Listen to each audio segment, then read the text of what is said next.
Hello दोस्तों, an Indian investor channel में आपका बहुत बहुत स्वागत है। दोस्तों, आज की वीडियो में मैं आपको ये बताने वाली हूँ सिर्फ 3 पॉइंट के बेस पर ही कि स्टॉक मार्केट में ह्यूमन की जो साइकोलॉजी है वो 95% या इससे भी ज्यादा हो सकती है कि जो सेम रहती है। यानी कि मतलब क्या है, तो चलिए दोस्तों वीडियो को स्टार्ट कर लेते हैं कुछ एग्जाम्पल्स के साथ। दोस्तों, तो यहाँ पर देखिए कि मेरा आप लोगों से एक सवाल है कि यहाँ पर आपको ये 2 लाइन दिखाई दे रही हैं, तो इसमें से बताइए कि कौन सी लाइन आपको बड़ी लग रही है। तो आप कह रहे होंगे कि मैम ये क्या कोई पूछने वाली बात है, ऑब्वियसली नीचे वाली लाइन बड़ी है। तो बड़ी है, आपके माइंड ने ये बोला, but I will just prove this कि मैंने ये लाइंस इसीलिए ड्रॉ की थी कि मैं आपको दिखा पाऊँ कि ये जो लाइंस है वो एग्जैक्टली सेम है। मैं आपको दिखाती हूँ कि इनकी लेंथ आप यहाँ पर देखिए कि एकदम सेम है। तो यहाँ पर आप देख सकते हैं, तो इनकी लेंथ आपको सेम दिखाई देगी, बट आपको ऐसा क्यों लगा कि नीचे वाली लाइन बड़ी है? क्योंकि ये एक फिनोमिनन है। तो इस फिनोमिनन को बोलते हैं मेंटल ह्यूरिस्टिक्स। तो अब ये मेंटल ह्यूरिस्टिक्स है,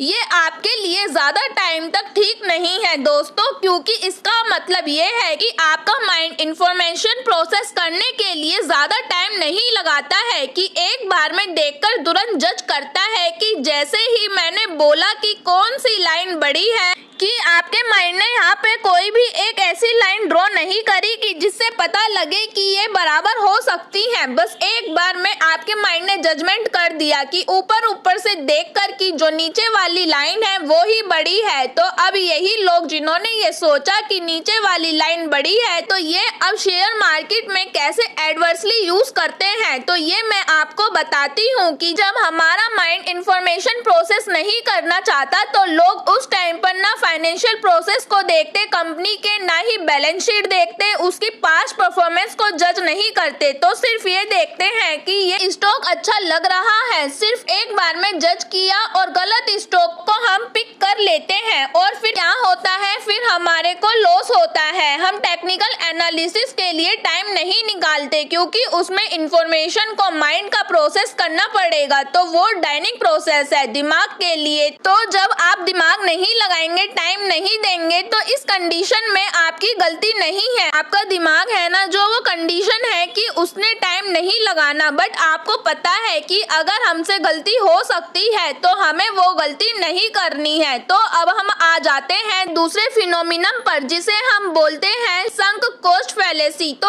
अब इसका क्या मतलब है, तो अब मैं इसे भी आपको एक एग्जांपल की हेल्प से बताऊंगी कि जरा आप अपने लिए सोचिए कि आप घर से 200-300 किलोमीटर दूर जा रहे हैं। तो अब आपको मान लीजिए कि भूख लगाई, तो अब आप एक रेस्टोरेंट पर रुक जाते हैं और वहां पे अपना फेवरेट बर्गर या एनीवेज कुछ भी ऑर्डर कर देते हैं। तो जब आप अब उसे खाते हैं तो आपको लगता है कि इसमें तो मजा ही नहीं है, मतलब कोई टेस्ट नहीं है, ये तो ऐसे ही बेकार सा लग रहा है। नॉर्मल बर्गर जो 10-10 या 20-20 रुपए में मिलता है, तो दैट्स इट कि आपको अच्छा नहीं लग रहा। तो अब आप क्या करोगे? मेरा ये सवाल है दोस्तों कि आप क्या करोगे? आपने उस बर्गर के लिए 200 रुपए दिए हुए हैं, तो ज्यादातर जो लोग हैं तो वो उसे नहीं फेंकेंगे। वो क्या कहेंगे कि अरे मैं नहीं फेंक रहा या मैं नहीं फेंक रही, इस बर्गर के लिए मैंने 200 रुपए दिए हैं, खाएंगे तो यही। और लोग क्योंकि खाते इसलिए हैं कि उन्हें ऐसा लगता है कि पैसे अब तो चले गए हैं, ना कि तो पैसे अब तो डूब चुका है, अब क्या करें, अब इसे फेंकना नहीं है। तो इसी के साथ एक और एग्जांपल ले लेते हैं कि आप एक मूवी थिएटर में जाते हैं, आपकी मान लीजिए जो मूवी चल रही है वो फेवरेट नहीं है, तो अब आप अंदर बैठ गए, अपनी फैमिली के साथ बैठे हैं, आपने सबकी टिकट ली हुई है। तो अब आप मूवी देखते हो और कहते हो कि अरे ये क्या यार, घटिया मूवी है, ना कोई स्टोरी है, ना मजा आ रहा है, बिल्कुल बोरिंग है। तो आप क्या करोगे? अब उठ के आ जाओगे बीच में से? नहीं आओगे। क्यों नहीं आओगे? आप कहोगे नहीं जाना।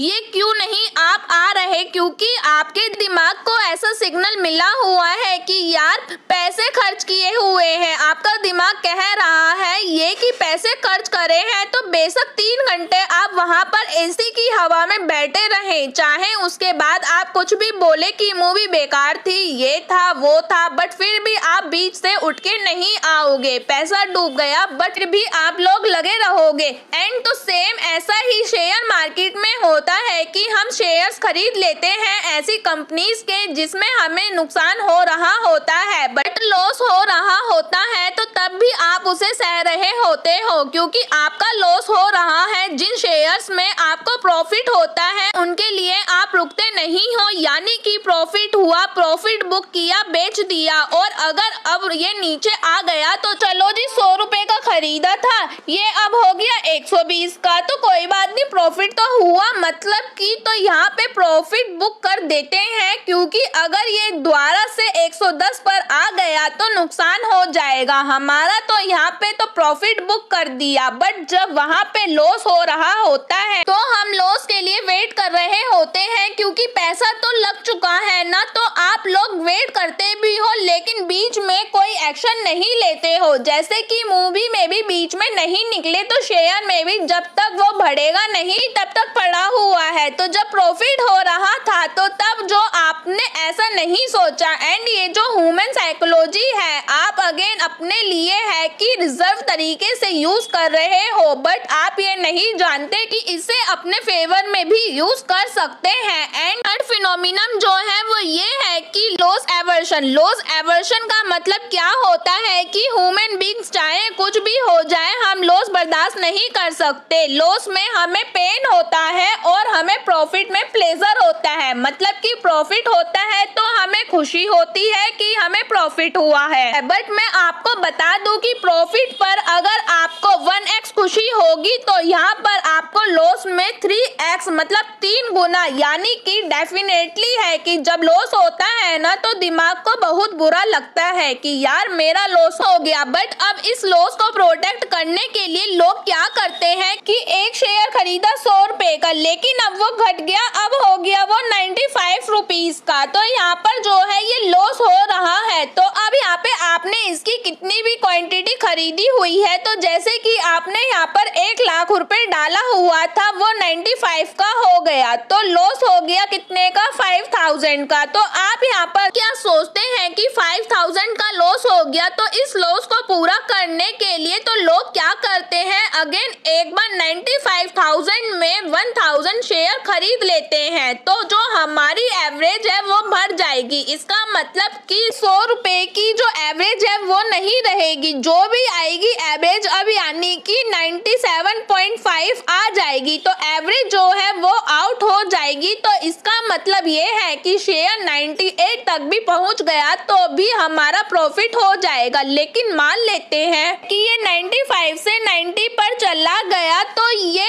और लॉस में हो गया, लेकिन आप तब भी उसमें आप फिर से वही अगेन प्रोसेस करते हो और लगा देते हो, तो अगर वो अब 90 से 96 या 97 पर भी आ गया तो मैं लॉस में नहीं प्रॉफिट बुक करके ही निकलूंगी। तो जिस शेयर में आपको लॉस हो रहा था या उसमें आप लगातार पैसा लगाते चले गए लेकिन जिसमें प्रॉफिट होता है उसमें आप ऐसा नहीं करते हो, तो जब वो डूब रहा था जब तो आप लगातार पैसे लगा रहे थे, तो इसे बोलते हैं लॉस वर्सन। तो इन फिनोमिनन को आप ना सिर्फ शेयर मार्केट में बल्कि अपनी डेली लाइफ में भी देख सकते हो। बट अगर आपको अब ह्यूमन साइकोलॉजी प्रिंसिपल समझ में आ गए हैं तो शायद अब आप लोग अपने लॉस को बुक ना करें। तो अगर आपको वीडियो अच्छी लगी हो तो वीडियो को जल्दी से लाइक और चैनल को जरूर सब्सक्राइब कर दीजिए, जिससे कि मैं जब भी वीडियो अपलोड करूं शेयर मार्केट से रिलेटेड तो आपको उसका तुरंत नोटिफिकेशन मिल सके। So thank you very much दोस्तों, मिलते हैं नेक्स्ट वीडियो के साथ, तब तक के लिए बाय बाय दोस्तों।